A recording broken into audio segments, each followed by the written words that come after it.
one of the things that's foundational to the way I view inner work, and certainly the way the book is formatted, is that at our core we have something that Mhm. is inherent to us. I refer to it as inherent dignity. Thomas Merton called it the true self. Howard Thurman talked about the sound of the genuine that emanates up from within you. But there's this piece of you that's core, can never be taken away. Mm. Um, Jim Finley refers to it as precious. It's a precious part of you. Mm. And I think so much of our culture, and this is how trauma works, is that we build these masks. Yeah. We build these layers on top of this part of ourselves until we forget that that part of ourselves is even there. I'm flying so high off the ground. I'm way up here,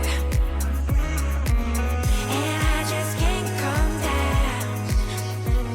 No, from here. All right, hey everybody, welcome back to the podcast. We have a brand new guest on the show today. His name is Andrew Lang. He wrote an amazing book called Unmasking the Inner Critic, subtitled Lessons for Living an Unconstricted Life. And so, Andrew, welcome to the show. I've been excited to talk to you. I'm so stoked to be here, excited for the conversation. Thank you. So before we jump into the book, can you give us a sneak peek of yourself, especially for people who aren't familiar with you and your work? Who are you? What do you do? Give us all the things we need to know about Andrew. All the things. All the tidbits. So I've been a high school teacher for the past 6 or 7 years, and mostly teaching humanities, although there was 1 month where I subbed in a 9th grade math class, which was real fun. Oh boy. Is And it then the I've new math? shifted. Did they do the new math? They did not do the new math, Okay. but the key for me is that all math is new math. So Right. it was a month of like trial by fire. It was a lot of learning alongside the students. Yeah. Which, as it turns out, that's what I like to do. And I think that actually shifts into, while I teach and do all this stuff during the day, and now I work in the educational nonprofit space. Yeah. What I love doing is sitting with adults and kind of working through what are the narratives that you've had in your story that maybe Yeah. didn't pan out, and what are you doing with that? Yeah. What are the dreams that you had at some point in your life that didn't turn out to be the life you lived, and how Sure. are you reconciling that, working through that, sitting with that? And so a lot of my work is in this interesting space between spirituality and it's not quite therapy. I'm not a Mhm. therapist. That's not my space, but Mhm. it's this interesting healing space in between where that line gets blurred a little bit.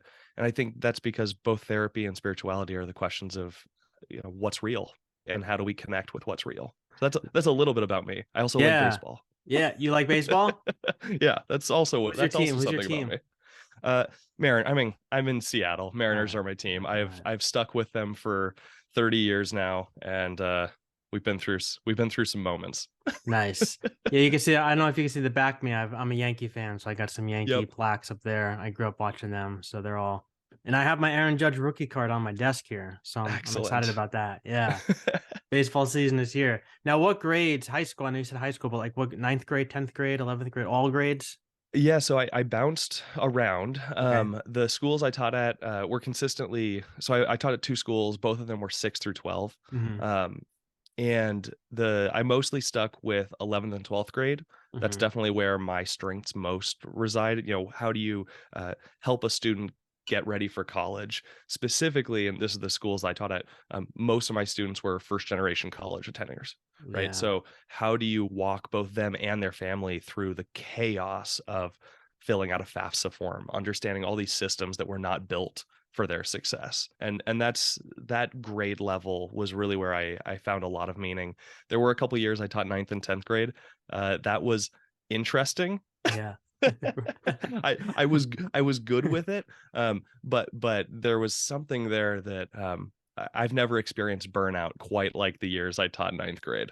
Yeah, they're like kind of still junior high, but not really junior high, and they're like in that weird spot. Yeah. Yeah. And there's the dynamics, and we all experience these, but Mhm. there's the dynamics of rank and power, Yeah. and a 9th grader coming in, having just experienced the 8th grade like power, and all Yep. of a sudden being at the bottom again of Yep. this invisible social order. I think I had a lot of I struggle there were parts of it that I absolutely loved, and then I really struggled with parts of it because I just wanted to say, "Can you be a 12th grader yet?" And that was Yeah, my own stuff. I had to work through that. That entire year was me doing my own sure. work. Yeah.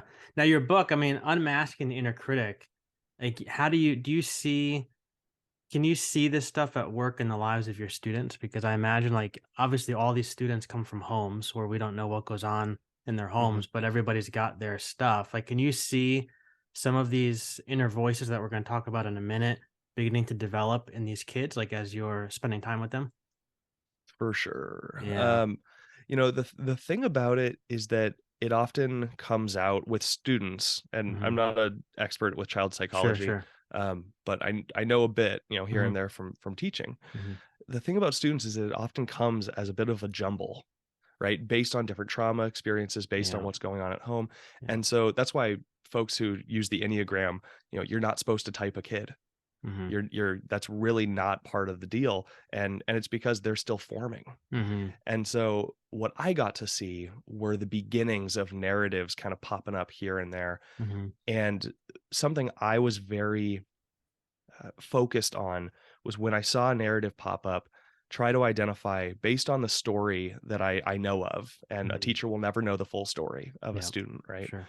Um, Based on the story that I know, is this narrative a culturally informed narrative? Is this something that they have been taught by their faith community or by the parenting style at home? Yeah. Or is this something that is their friends are feeding within them?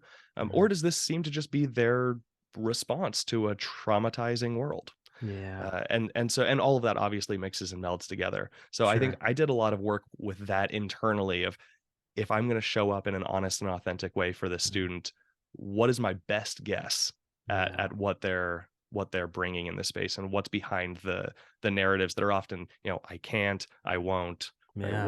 What are beneath those? Yeah, I think that's really cool that you can come to your students with those things in mind because like looking back on my own life and my own education, like I wish that some of my teachers would have had that perspective when they were dealing with us, as students, because, I think that that's just such a helpful thing to know that there is stuff going on behind the scenes and in the background that you might not be aware of psychologically speaking that's, that's forming your students in the way that they are before you. So Yeah. I think that's just a really cool way to be able to help them. So let's jump into the book. But to jump in the book, I want to start with a quote that you have. It's on page 12. And I was wondering if I'm going to read it for our listeners, and then maybe we can kind of dive into it a little bit. You say, where is it? Here it is. I found myself falling deeper into a contemplative spirituality, one in which the divine was best found in the here and now. And I was wondering if you could tell us more about this movement, or it seems like this evolution that you had in your faith, like where you were in your faith, where you are now, and most importantly, like what triggered the shift that you're referring to here in the book. What does that look like for you? So I grew up in progressive churches, Hmm. and that's always one of the interesting ones with all of my like former evangelical friends, Yeah. because we all are deconstructing whatever we got given. Right. I just received very different things. Sure. Um, You so received something, but different than I everyone else. exactly, exactly. So I grew up in the progressive church, and by the time I got to high school, I had this very uh, just this feeling. Hmm. And I think about myself. I had the scientific method. I had lots of Hmm. critical thinking, rational thinking that had been taught to me in schools and supported by parents and supported Yeah. by the church. And so I was looking at this image of God that no matter how progressive the theology was, the default was still Hmm. this um, cis heterosexual man in the sky who has Yeah. this throne. You can change the sermons every day or every Sunday were very progressive and didn't really focus on that. But then the second the hymn started, right, it was like, oh, the music is still from the 1940s. Got it. Yeah. And so I grew up with these really these curiosities Hmm. and these questions about, Sure. what is this divine? And by the time I got to the end of high school, I was like, I don't think it is. I don't think Mm-hmm. it's what I'm being offered here. And what I'm being offered is kind of a jumble. It's Mm-hmm. not really clear. And the experience they had that really brought it home for me, and I shared this in the book, was on our last Sunday at this church. We were shifting gears, going to a different church, and all these community members were coming up to us and sharing, we'd been there for 10 years. So how Mhm. beautiful it was to watch our family grow with them, and how amazing it was to witness me, getting older and just being able to, have a life together as a faith community does. Mhm. And it was a fairly healthy faith community from Mhm. my experience. And so I'm crying because other people are crying, and I always Yeah. cry when other people cry. It's just what I do. Right. And from across the room, this tall man who had been at this church for years, I think he was a child in the church, so his entire life, Mm. comes striding across the room. He's like 6'2", 6'3", and he puts his hand on my shoulder and he looks me Mhm. dead in the eyes, and I'm just, bawling, tears going down. And he goes, "Men don't cry." Mm. And in that moment, I just had this experience of, if this is what the church has, if this is what a lifetime of being in church means, Yeah. I don't think this is it. Like, I Yeah. can't, this isn't right. Because I think in that moment and in my interpretation of that moment, what I realized is he was saying, don't trust your body, don't Mhm. trust your emotions. Yeah. You got to fit into this mold that has been Yeah. handed to you. Yeah. And I think that really shifted me out of the progressive Christian space, and that also shifted me out of Christian space altogether and spiritual Mm. space. Mm. And so in the book, when I share that I was falling into this contemplative space, it's because a couple years went by and I still had this deep desire, as I think a lot of people do, this desire for depth. Mhm. And some folks find that in the therapy office, Mhm. right? They realize they touch upon a part of themselves that's much deeper than they ever knew existed. Yeah. For me, it happened because I picked up a book on male spirituality. Mm. And I think those two moments came together. The moment Mm. of questioning, are you a man because you're crying? And the, what the hell is this spirituality that Yeah. has developed this antagonism to humanness?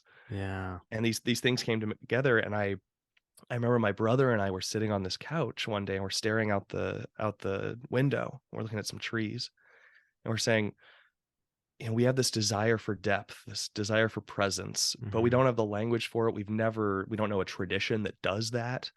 So what if we just created a space where we could do this? Mm. And we didn't have the language for it, but we were like, silence. Maybe we would find like some small bits of a song that we could just sing repeatedly. So we don't Mm. have to really rationalize it, but we can feel it. We were Mm. talking about chanting. Yeah. Um, throw some candles on Yeah. and Yeah. meditate. And we didn't have the Yeah. language for it really, but that's contemplative space. That was the Yeah. beginning of this desire to sit with what is and figure out, not in a highly rational way, but experientially, what does it mean to be a human? What does it mean to Yeah. to do this thing? All right, so you step out of that world, then you have this 2-year gap that you mentioned where you kind of sat with these feelings, then you enter this Mhm. contemplative space. Where does it take you from there? Like once you got into that space, you started doing silence and like you said, chanting and candles, things like that. Like what resources came your way? What things helped you kind of take it to the next level to get to where you are now? Yeah. I bounced around a lot. It was a lot of experimenting. That's one of my favorite words. Yeah, I love it. Experimenting and playing. I Never like to know just what think I'm like, doing. I'm just playing around. yeah, I'm just Yeah. seeing what resonates. Uh, yeah, I remember when I was in college and post college, I would hop on the buses in Seattle and I would miss stops because I was so engrossed in reading like Teresa of Avila, The Yeah. Interior Castle, or Yeah. when I found Mirabai's Star, one of my Yeah. favorite Yeah. books ever, Wild Mercy, Living the Mhm. Fierce and Tender Wisdom of the Women Mystics. There's it was a lot of books. It was Yeah. books and podcasts Mhm. that put words on my yearnings, right? Mhm. Richard Rohr is one of the names, right? That put words to the experiences that I had and gave me more resources to listen for, and tools, right? Yeah. When I first started sitting in silence, I had no idea what I was doing. I was just sitting in silence, and then 3 seconds later, wondering why I was mad at all the sounds that were happening. uh, so I think the real I don't like to use the word growth, the Mhm. deepening that Sure. happened from that beginning experience of testing the waters. Mhm. What really happened is I found a tradition, and I was pretty anti-tradition at that point, Yeah. but I found myself all of a sudden looking around being like, there's a lot of folks in this space for the last 5,000 years Yeah. that are speaking a very similar language. And it's the language of culture teaches us to run on autopilot. Culture teaches us to oppress others. Yeah. How do we connect to a deeper reality in the current moment, one that doesn't take us away Yeah. from what is right in front of us, but allows us to resonate deeper, Yeah. and in so many different ways. So Yeah. yeah. Yeah, no, I love that because I think it's, we come from different traditions because like you said, you come from a more progressive space. I come from a very fundamentalist, evangelical, conservative space. So kind of opposite ends of the spectrum. But at the same point, I feel like for me, like I got to this point where I was like, I don't know if I can be a Christian anymore Mm, because I don't believe in this regarding politics or this regarding women or this regarding like these are Christian things from what I've been told. And like I don't think I can do that. So I don't know what to do. But then as I started this podcast and had conversations with people like yourself, people like Alexander Shia, he's like a very mystical thinker, Bart Ehrman, Brian McLaren, like these people who open my eyes to the fact that like, oh, like the stream of Christianity is not as narrow as yeah. I've been led to believe. Like there's so many different streams, and I can call myself a Christian and travel down these other streams and find other things that make a lot more sense to me and help me Yeah. feel more at peace inside than I do with all these other things I was handed growing up. So yes to literally all. I think there's Yeah. so much. um Brian's actually the one who I think really helped me settle my body in the Me too. space of like, Yeah. yeah, it's just, he has this presence to him. But he allowed me to settle into, because I'm still in this space where I'm Christian-ish, Yep. right? Like if we're gonna go down the list of doctrines and all of these things, like, yeah, I'm probably gonna get excommunicated by a lot of different people, Right. from all over the place. Yeah. And yet I connect with this pieces of these stories. And Brian was really the one who allowed me to think about creativity and Yeah. play and Yeah. experimenting. It's okay to Yeah. kind of just be in this liminal space. Yeah. And I'll share my favorite Brian story. We were Hmm. down at the Living School in Albuquerque together, and Hmm. we had just wrapped up. This was the week the pandemic hit. So this is Hmm. March 2020. And Richard Rohr had gone into isolation. They had taken him to his house and hooked him up on Zoom. So Yeah. Brian was finishing the week with us, kind of running the show as the MC. And we get done, and my little group of friends we're wandering off because there's a like a wildlife kind of, it was not a wildlife refuge, but it was this space that you could walk through, and it just had all Hmm. these beautiful trees and plants and all these things, and it was still open. And Brian, we watch as he's getting in his car. So he's got his like suit jacket thrown over his shoulder. He's Hmm. putting his his bag into his car, and we know what's happening is he's going to probably go to his hotel for the night and then try to catch a plane the next day if he Hmm. can, which we were all worried about, back Yeah. to Florida. And there was something in our group that just said, "Wait, this is the moment. Hold on." And we yelled at Brian, and we're like, "Brian, do you want to come with us?" And watching him in real time say yes to a group of randos. He Yeah. he had seen us, but he didn't Yeah. know us. Yeah. Everything about his moment could have kept him going. He was on a trajectory towards his home in the midst of a chaotic, scary time. And he Yeah. said, "Yeah, I'll come with you." And so we went walking, and Brian and I are chatting one on one, and all of a sudden he pauses. And it was this funny moment of this older man just like almost becoming a statue in Mm. front of me. He just total freeze, looking up into the like canopies. And he goes, I think, and he named some obscure bird that I have never heard of ever. And I realized, oh, he's a bird watcher. He's a Yeah. birder. Yeah. And I had just this beautiful moment of, here's a person I see as so successful in so many ways, pausing to just observe and listen to what's unfolding right in front of him. What a great Yeah. like eldering moment. Yeah. Yeah. Oh, That's I so love that. cool. Yeah, he's been huge for me because when I started like rethinking things, like I had a ton of questions because I always had like an answer for everything. That's just the system I came out of was everything. You got to cross your T's, dot your I's, and you have to have an answer for all the questions. And so I start rethinking this stuff. Now I've got no answers. And I'm like, what do I do with this verse? What do I do with that verse? So I went and found him on Twitter because I'd read some of his books. I'm asking him these questions. He was so patient with me, and he like responded to every one of my questions in public on Twitter. And finally he was like, these are amazing questions, but at some point you're going to get to a place where you're just okay with not knowing the answer.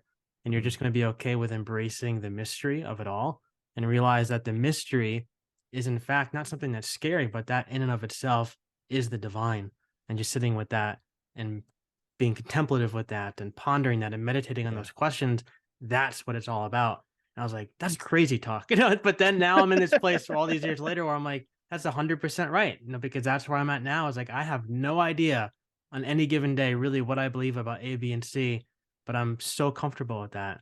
And that's Yeah. where I love to be. Yeah. So praise for Brian McLaren. All right. So that's a good transition. I have another quote that I want to read for you. And this will kind of take us a little bit deeper into the book.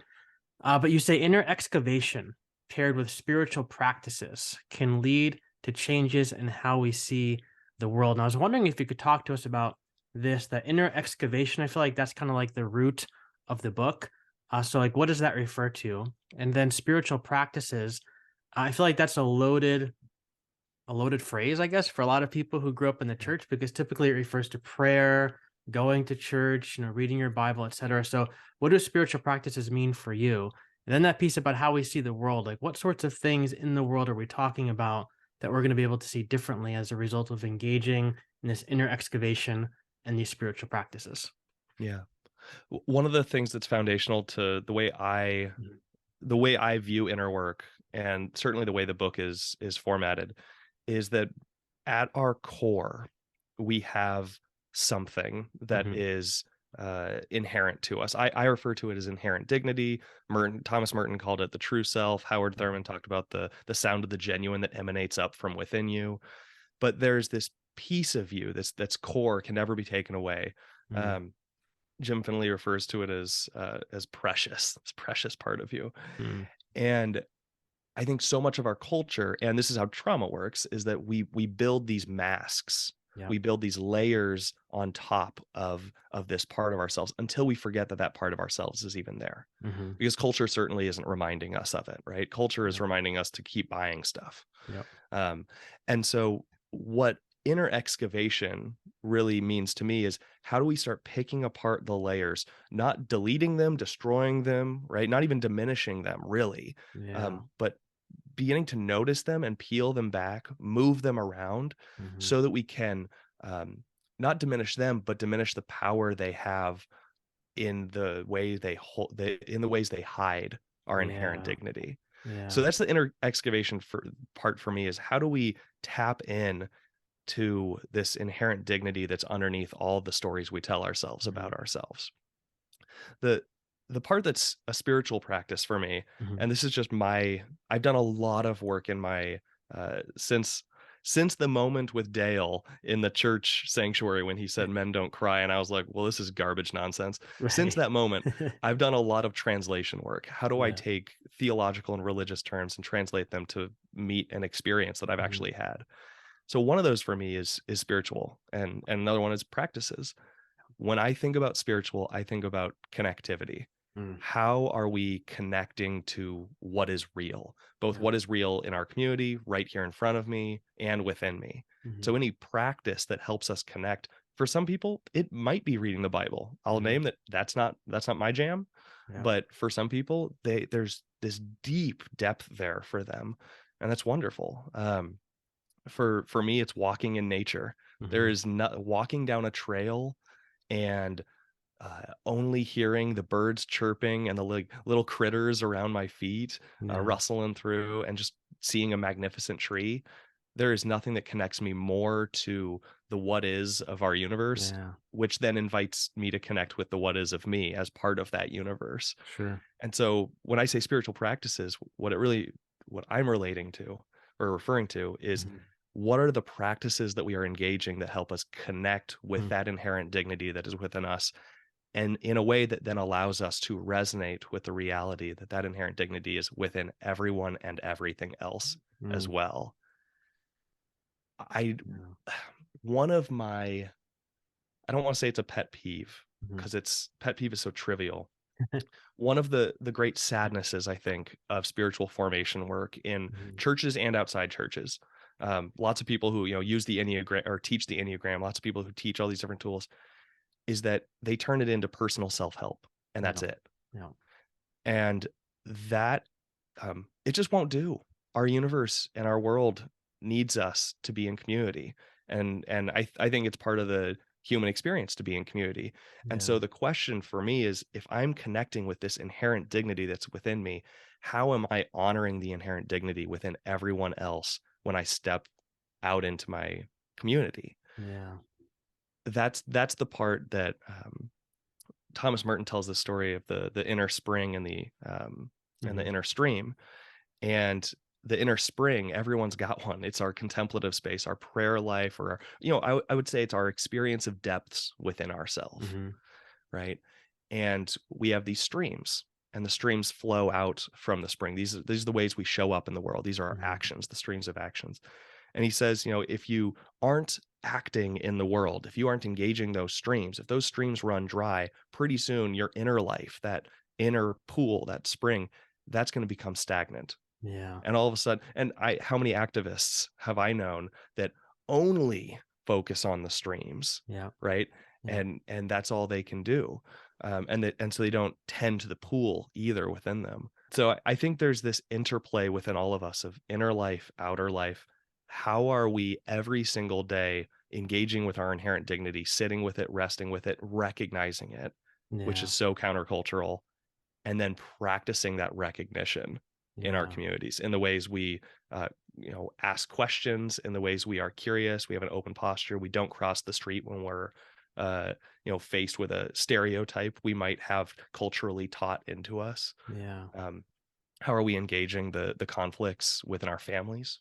I think those are all ways that we show up in our communities. Yeah. I love what you say about spiritual formation because in the world I grew up in, like I went to private Christian school, then I went to Bible college, and I went to seminary, then I went to pastor church, and I went back to seminary, and all of that took place in this very evangelical world. And there's a lot from that world. Like I know it's when people deconstruct, especially out of that world, it's easy to throw the baby out with the bathwater. It was all bad, burn it all down. And I was there for a while because you deconstruct out of anger sometimes. That's kind of where it all begins. Hmm. And then for me, though, now I've started to take some things back and say, well, looking back on it, I think the spiritual formation pieces were really important for me as an individual because they were very focused on me. Just like you said, it was very almost like self-helpish, kind of thing. Like it helps make me a better person, me a better Christian, me a better husband, a better father, things like that. But now I'm in this space where I'm like, well, it can't just be all about me because it's not just I live in a lot of different contexts. And you talk about these spheres in your book, which I think is so fantastic. You talk about the personal sphere, the communal sphere, and the societal sphere, and how we live in all these different circles. And I think it's when we develop our spiritual formation and when we work on ourselves as individuals, as people, as Christians, that has to impact the other spheres that we live in. Because if it's not impacting if it's just impacting me personally, but not my community and not my society, then how deep is that spiritual formation really going at the end of the day? Yeah, and I think this is so important, is that when I think about this, and I know this because I've talked to folks who have said Hmm. this, when they see the spheres of influence, they say, "Yeah, we got that." Right? Yeah, we do all this. We're charitable. We give money to this, and Hmm. we pay attention to that. And we talk to our family about these things, and that's all fine and good. The spheres of influence, when we talk about how are we engaging in the world, we are not talking about the fixing, saving, correcting, advising Hmm. energy. Going out and um, trying to put our version of the future on Yeah. someone else, right? That's Yeah. that's a colonizing force. Yeah. The question, and where your inner work becomes apparent in reality, Hmm. is what are the energies you're bringing into a space, and what are the ways that you show up that it is clear that you're willing to listen and Hmm. follow and not have your name attached to something, right? Yeah. Um, I Yeah. think about, so in the societal spheres, I'll talk Mhm. about, what I also sometimes refer to as societal shadows. Mhm. What are the things that our culture have deemed too big to fail? Yeah. So one of those is, I'll pick out, like, police abolition, Mhm. right? Or prison abolition. These are the way you know they're shadows is that the second they're mentioned, a huge chunk of people immediately get defensive. Or Right. they write the person. A bunch of people just heard me say that and immediately were like, oh, this person's like far left radical Go to the socialist next anarchist. podcast. Exactly. Next podcast. So you know it's a shadow when there's a group Right. of people that immediately get defensive. Mhm. And I think what's interesting about big questions like that is uh, we often get defensive when it's something that we've been taught never to talk about, Mm. never question, never Yeah. challenge. And so part of the work is how do we lean into those areas? How do we lean into really being honest about how white supremacy exists within our white bodies? Yeah. Right? As a person with a white body, I got to get honest. This is not a rational, critical thinking. No DEI work at my Yeah. workplace is going to shift the fact that my body has Yeah. been trained in a very specific white-centered, white-oriented way. Yeah. And so that's part of the inner work that is so integral to how we show up in our communities, not as fixing forces, but as walking in a new way force. Teresa of Avila says, at the end of all this big journey, Mhm. her interior castle, in one of the final dwellings, she says, you're like a butterfly and Mm. you'll settle on something and then you'll take off again Yeah. because it's not about becoming enlightened and then sitting on your butt for the rest of your life as the Yeah. enlightened human. Yeah. It's about experiencing a depth of presence and experience and then moving into the world in a Yeah. totally new way, bringing an energy that cultivates the beauty that's already there. Yeah. I love that. You said earlier about how these masks that we wear, how we typically think that we have to drive them away or we have to burn them. Like for me, I said before we hit record, it was always about it's a demon. So we have to cast the demon Yeah. away. And like that's how we're going to find our authentic and true self. But you said something very interesting. You said it's not about throwing it away. I forget the exact way you worded it, but it's not about throwing it away. It's about almost inviting it in and learning from it. So I'm wondering if you could talk to us like a little bit about what does that look like? What does it look like to learn from our masks as opposed to try to just rip it off and throw it away? What does that process look like? Can I share a practice? Yeah, please. Okay. So one of the practices is a super simple one that has Mhm. been really helpful for me because it can be done with your inner life, it can be done with literally anything. Mhm. Or it can be done when you're walking down the street and you see an injustice, see something in the world happening. But the practice is to sit with something and say, it is what it is, and how can I be present with it in a loving way? Mm. And so here's an example. Uh, so a narrative or a mask, I call them constrictions in the book. Mhm. A constriction that I really wrestle with is this inner narrative, this critique of my very existence. I'm not good enough. Yep. And there's a lot of stories that led me to building that mask for myself because it was Mhm. originally a protection. Mhm. And it's helped me a lot because if you feel like you're not good enough, it means you don't have to try. Yeah. Right. Yeah. Yeah. Yeah. Why bother doing that? You're going to fail anyway. Or Mhm. if you feel like you're not good enough, it gives you reason to push, try to be the absolute best and climb that ladder even higher than Yeah. everyone else. So it gives you purpose and a mission. So I sit with this narrative and I say, I'm feeling like I'm not good enough right now. Mhm. That's why my shoulders are tense. That's why I'm grinding my jaw. Okay, it is what it is. This is a thing that's real for me. Mm. Recognize, right? It's the recognition piece. What are the things that are happening? How can I be present with that constriction or with that narrative or with that body tension Yeah. in a loving way? Not Yeah. trying to, throw it away, Mhm. not trying to even change it yet. Just sitting with it and saying, like, what would it look like right now for me to be present with my feeling of not good enough Mm. in a loving way? For me, what that often turns to is uh, loving is understanding or loving is listening. That's probably the better Yeah. way. Loving is Yeah. listening. So, how do I listen to that narrative within me and understand what's it trying to protect me from right now? Yeah. Right? If this is a protective mask, what is happening that part of me thinks it needs to be on high alert for? Yeah. And how can I be with it? And almost like a younger version of me, my inner child, right? How can I sit with it and be like, hey, little Andy, it's Yeah. cool. Yeah. Like you're all right now. Yeah. And so I think that's part of it is um, in inner parts work. So parts work or internal family systems, Mm-hmm. they sometimes refer to creating a listening room. Mm-hmm. And I almost imagine that. Imagine yourself going into a room with that part of yourself that is critiquing, or Mm-hmm. that muscle group that's really tight, and just sitting in a room and becoming acquainted with it. Yeah. How's it going? What's going on? Why are you getting all antsy right now? Yeah.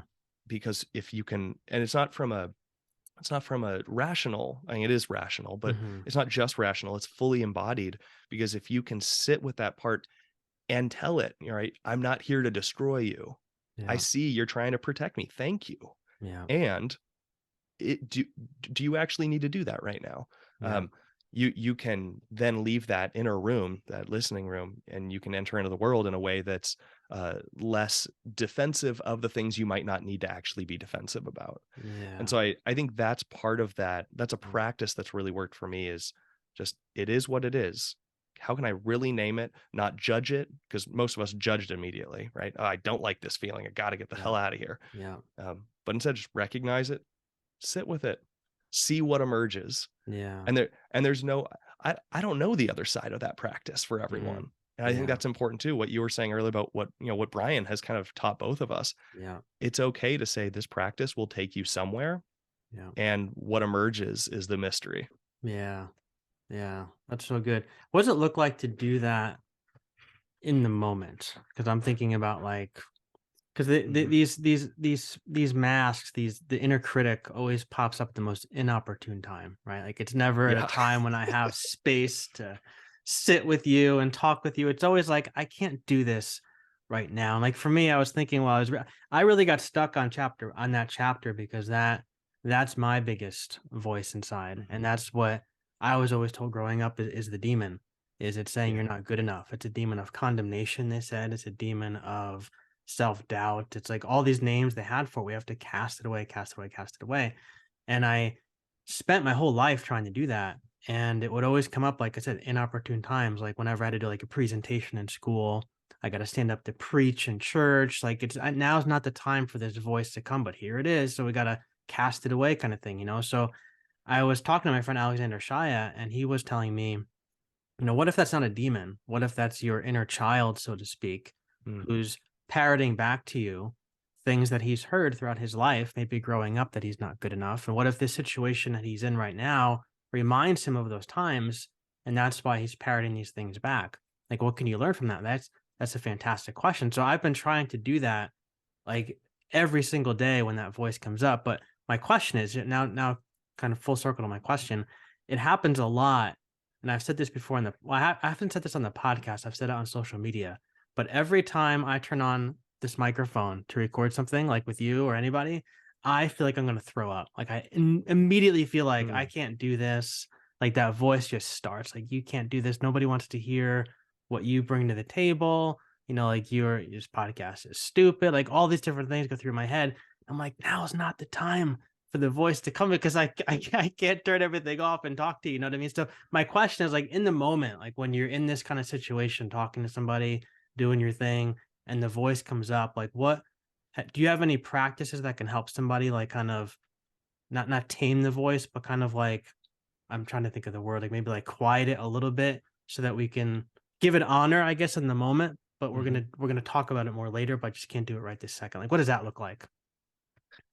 So for me, I sometimes call this a starting on the outside. Hmm. And when I say starting on the outside, I really mean working from the outside in. So what Hmm. you said about, sometimes you feel like you're going to hurl, right? Like, oh my Yeah. God. Yep. Um, Starting with that feeling, or for me, it's my shoulders, my body, Hmm. or my shoulders just get super tense, Yep.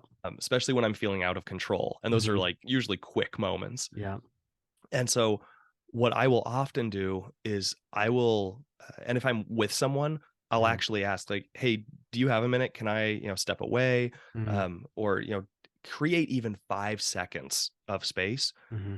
And I'll name it. Like, there are times at work where I cannot step away and they Yeah. cannot step away, and this is a high pressure situation. So Yeah. you know what I'm going to do? I'm going to choose to tune everything out for 10 seconds. Mm, I'm going to go complete autopilot mode for 10 seconds yeah. so that I can relax my shoulder muscles, Yeah. or so that if you're feeling like you're going to throw up, so that you can stretch your body up and, Hmm. move a little bit to the left and right, Yeah. reorient your body. There's a practice that anyone can do at any time. I was just introduced to it maybe a month ago by Resma Menakem, who is a trauma specialist who focuses on how do we work through the traumas of white supremacy in our Hmm. bodies. And I was in a workshop with him, a 2-day thing, and he had this practice that I thought was interesting rationally. And then I found myself doing it in public everyday spaces, and I just thought, "Oh my god, my body's actually reacting." Hmm. So a thing you can do in the moment is take a look around. He calls it orienting. Hmm. Look over your left shoulder, really move your hips, then look Hmm. over your right shoulder, really move your hips as you turn. And here's the key: identify all the windows and the doors in that space. Hmm. Essentially, find your exits. Hmm. Because our body, oftentimes the inner critic will pop up, right? It's a protective mechanism. And Yeah. so it's popping up to protect us from a danger. So, how do we let our body know that here are our exits, Yeah. right? I'm not trying to get rid of this narrative right now, but I'm going to let my body, I'm going to temper my body so I know, okay, there are windows, there are exits. If something goes really wrong, what's the worst case scenario is what my Yeah. partner always asks me. What's the Right. worst thing that could happen? Right. And my body's response is like, I'm going to jump out that window. That's the Right. worst thing that could happen. If something terrible occurs, I'm out there or there or there. Yeah. So I think Yeah. a huge part of this is, and this is the embodiment piece, Hmm. our narratives have been built and crafted within us for a long time. Yeah. And so we should begin, I don't want to say should, for many of us, we will find that beginning with our bodies, Hmm. recognizing what are the flags that are Yeah. popping up in our bodies when those narratives are alive and well, um, recognizing those, and then what are the body movements, taking a big deep breath, what are the Yeah. body movements that we can do to settle those narratives as Yeah. if they are an inner child, kind of like patting your inner child on the knee and Yeah. saying like, no, there's the exits, it's all Yeah. right, Yeah. and see if we can get another 30 minutes down the road. Yeah. Yeah. That's really good. And it's almost like telling that inner child things that that child wasn't told when it was like Yeah. when you were younger, right? It's like reminding that child of like, you were made to feel unsafe in that moment, but here's the reality to help you feel more safe in this moment, because it's almost like you're telling yourself things that you should have been told back then that you weren't, but now you kind of know better, I guess. Like, you know more, and so you can speak back to, you can almost parent back to that child in a way Yeah. that you wish it would have been parented way back when. Yeah, and the Yeah. power is that it's cyclical, right? As we do Yeah. our inner Yeah. work, we become healthier, and so that we Yeah. can parent our inner child even more powerfully and like, full of resonance than we were parented. I want to read really quick for our listeners. Just want to. There's nine of these constrictions, and just so they're aware of kind of what we're talking about. The first one we just talked about. I am not good enough. Number two, I am not important. Number three, I am not lovable. Number four, I am alone. Number five, I am worthless. Number six, I am not in control. Number seven, I am not free. Number eight, I am my trauma. And number nine, I do not know who I am. And what I thought was so interesting, and you just alluded to this, but is that I feel like so often, especially in spiritual formation, it was always about like going inside of myself and like, I have to sit with my journal. I have to go sit with my Bible. And those are good things. There's nothing wrong with that. But it was a very mental process to deal with all of my stuff. But your book, you have, again, for our listeners, like there's a lot of exercises in this book of different things to do to work through these critical statements. And what I found so interesting is that all of them involve body movements. Like it's not about it. Yeah. There are instances where you say, because there's a lot of space in the book to write your responses, think about it, meditate on it. But you owe it, like on every other page, there's like something for me to do with my body. And I thought it was so interesting that you invite really the whole person into the process of dealing with this mask. It's not just my mind, not just my heart, but it's like literally my whole being. And I thought that was really a really unique approach to this process. Yeah. Uh, part of this is the teacher in me. Yeah. Right. I was never going to be an author that writes a big 300-page book. I want to write something that is a guidebook and a workshop in words. Yeah. So part of it is that, and then part of it is just, you read the chapter titles. This is not fun. Yeah. Like, that's the most depressing series of sentences ever said. Right. And so I think there's an aspect of, one, playfulness, being able to read these things and say like, wow, these suck. Right. These are brutal. Great book, Andrew. Yeah, awesome. You all should get a copy. And also, like, if we only look at these narratives rationally and critically, Yeah.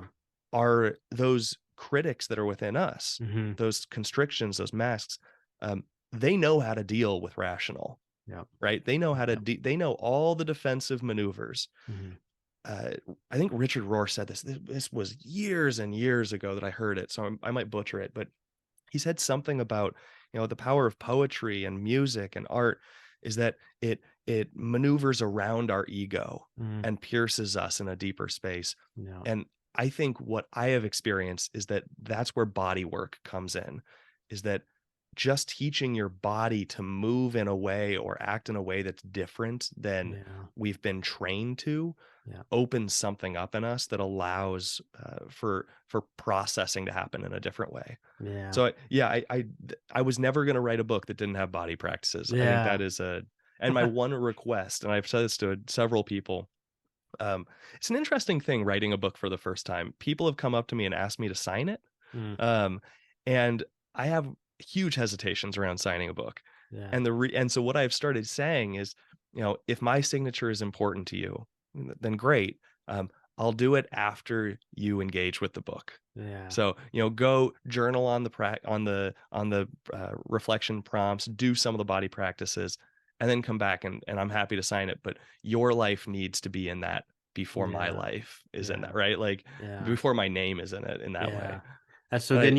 And you say in the book, you said, don't burn through this book in one sitting, because you could. I mean, it's not like a super long book. Like, you could just blow right through it, but to engage the practices. And I think if you do that, it's going to take some time, because it's not easy work to sit with a lot of these questions and kind of think about their origins and things like that. Like, it's hard work, but it's well worth it. Well worth the journey. Yeah.